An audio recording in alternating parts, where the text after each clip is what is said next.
तू हमसे दिल लगा कर दिल में जख्म देलू कि तू हमसे दिल लगा कर दिल में जख्म देलू।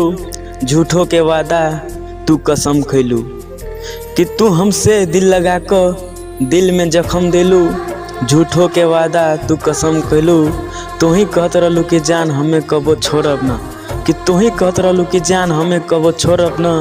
आज तू ही छोड़ के जान दूसरा के संग गइलू।